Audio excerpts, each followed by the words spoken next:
Hey guys, what's up? Okay, let's talk about learning English and the different ways we can learn English. I don't believe in the let's help you sound like a native philosophy.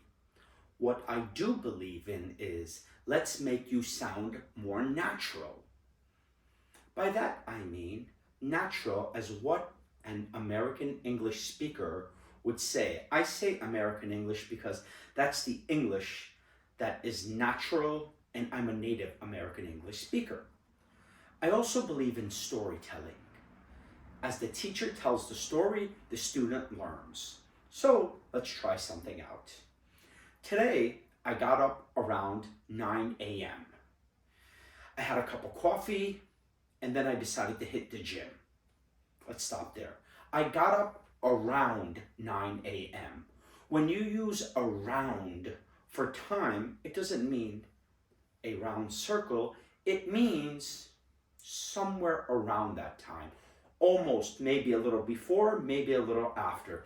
So when I said I got up around 9 a.m., maybe I woke up at 8:50, maybe I woke up at 9:10. You could tell one of your friends, I will see you around 4 o'clock. Around. It means not exactly 4, but maybe a few minutes after 4, maybe a few minutes before 4. I had a cup of coffee. Had is the past of have. Then I hit the gym. When you say you're going to hit somewhere, it means that's where you're going to go. I decided to hit the gym. So let's start again.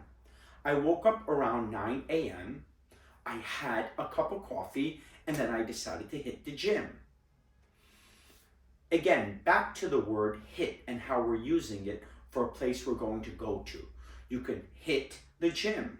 You can hit the movies.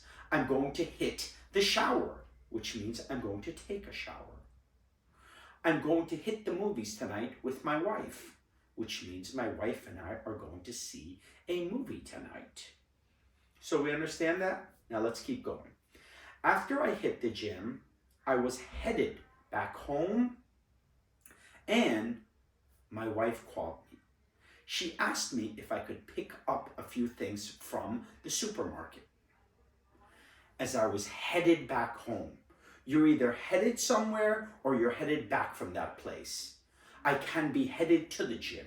We're using headed for the direction we're going. I'm headed to the gym, I'm going to the gym. But when you say I'm headed to the gym or I'm headed back home, it sounds more natural. My wife asked me to pick up a few things. Doesn't mean I got out of my car and I started picking things up from the street. It means she asked me to pick up a few things from the supermarket. It could have been meat, it could have been vegetables, it could have been soda.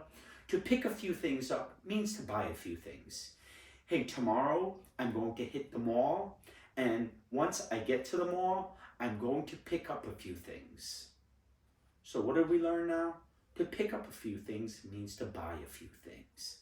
These are ways you can sound more natural when it comes to speaking the American English language.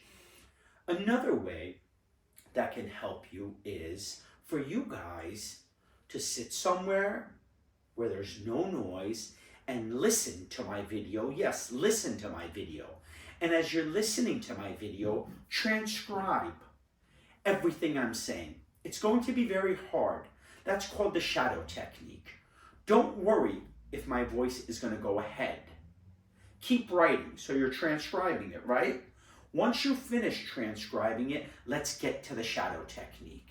Now, you put headphones on, you listen to my voice, and you read whatever you've written. One of the best ways to help your pronunciation is the shadow technique, where you find a script or you write down the script yourself and then you read back the script as you're listening to the person's voice. You don't have to look at the video any longer. You just have to read out loud what you've written. You're going to make a bunch of mistakes. Don't worry about that. You keep going over and over it until you finally get it down pat. Pat? Isn't that a person's name? To get something down pat means to do something perfectly, to do it exactly. To get something down pat. See that? I told you guys a story, and as I was telling you guys the story, you've learned many different things.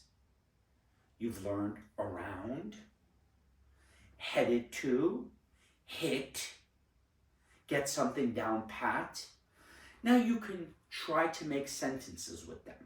Speaking about try, hopefully you guys will try to subscribe, hit the like, leave a comment, and turn on the notifications.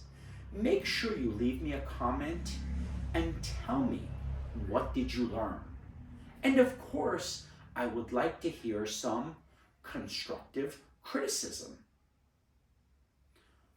Criticism is when you critique someone and you always have something negative to say about them.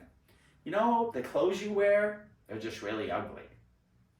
But constructive criticism means you are criticizing that person to help them better themselves.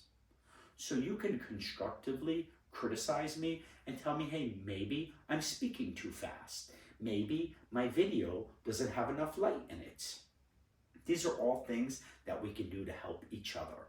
Remember, me telling you guys great stories is a wonderful way for you to better your English learning abilities and learn to use the phrases, learn to use the idioms, learn to use the words I teach you, because we need to activate those. Writing them down and memorizing them is useless. You need to activate them. So again, leave me a comment with some of the idioms, expression, and words I've taught you guys today. And hopefully you'll get everything down pat.